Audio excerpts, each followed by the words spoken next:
Now, you wouldn't know it from some of the things I've said over the years, but I like people. I do. I like people, but I like them in short bursts. I don't like people for extended periods of time. I'm all right with them for a little while, but once you get up past around minute and a half, I got to get the fuck out of there. And my reason for this, my reason is for one that you may share, possibly. I have a very low tolerance level for stupid bullshit. That's all. Stupid bullshit. You know? And everyone wants to tell you their stupid bullshit. And a lot of them don't know when to stop talking. You ever run into that guy? Doesn't know when to stop talking, just continues running at the mouth like verbal diarrhea. Don't know when the conversation's over. Stupid, trivial shit you don't care anything about. Things you're not even remotely interested in. Did I tell you about my mom and dad?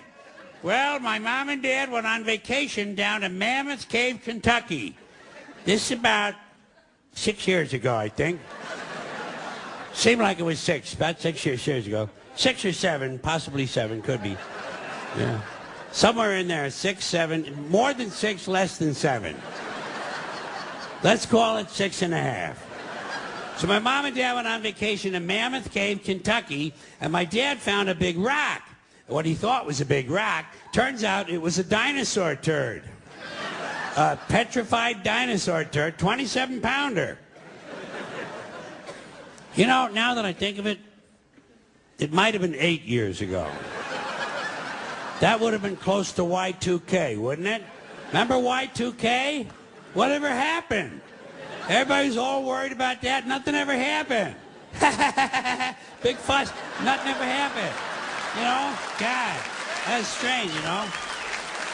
So let's say, we'll say it's 8 years. It was either 8 or 5. So my dad gave my mom this big turd. He said, here, Mom, this is a big dinosaur turd. Put it in your purse and take that home. My mom said, Dad, I don't think this is a dinosaur turd. This thing is still warm. Whoever dropped this thing is still walking around in here, and we better get the fuck out of this cave.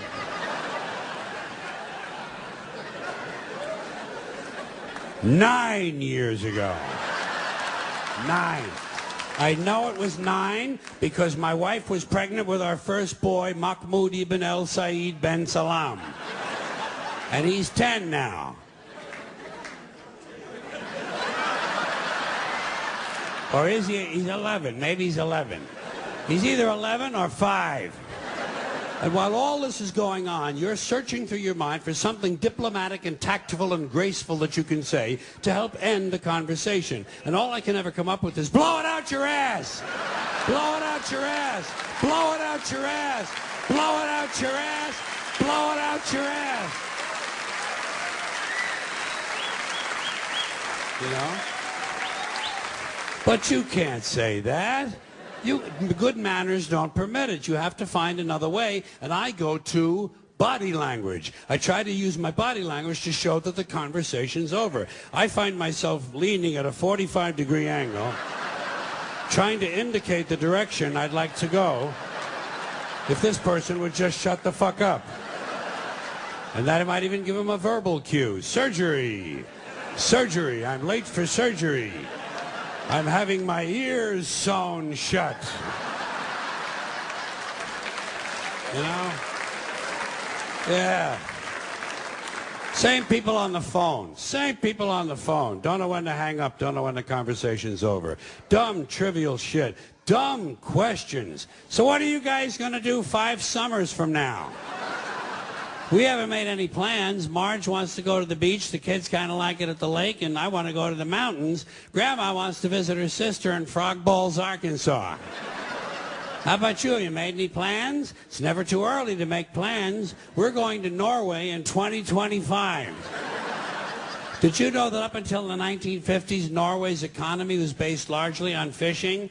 But now, thanks to the expansion of the world economy and improved drilling technique, and once again, you're searching through your mind for the right thing to say to help end the conversation. Shut the fuck up comes to mind. Or blow it out your, how about shut your fucking pie hole, might be good. Or if he prefers cake, shut your fucking cake hole. But these things, you don't want to, you can't say those things. And you can't use body language on the phone.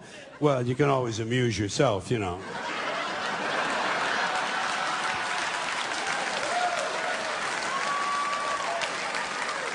Or if it's your mother, you show your mother respect, you put her on speakerphone.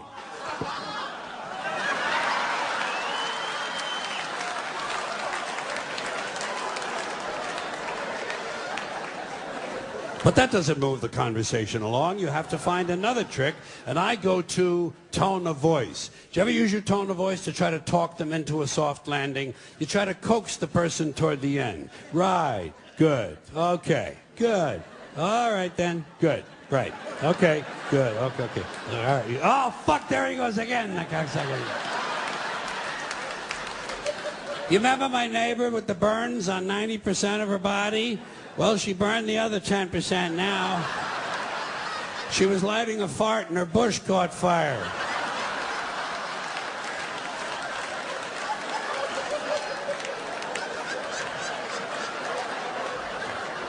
Listen, Reverend. Reverend, I hate to be rude, but I just took a 3.5-hour shit. And I'm bleeding from the asshole. Well, I don't have any mercurochrome. Yes, I'll put a Snoopy Band-Aid on it. Thank you. Yeah, thank you. You do that for me. Yes, say a prayer for my asshole. Thank you very much.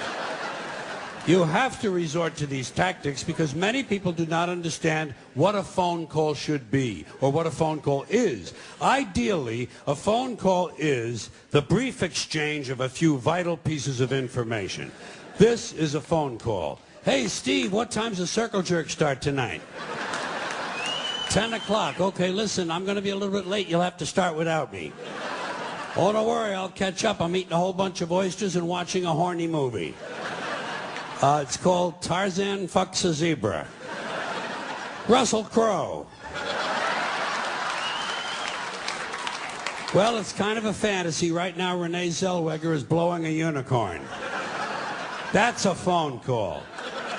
It should not be a 2.5-hour harangue of your third cousin describing her mailman's liposuction. God, people are fucking boring.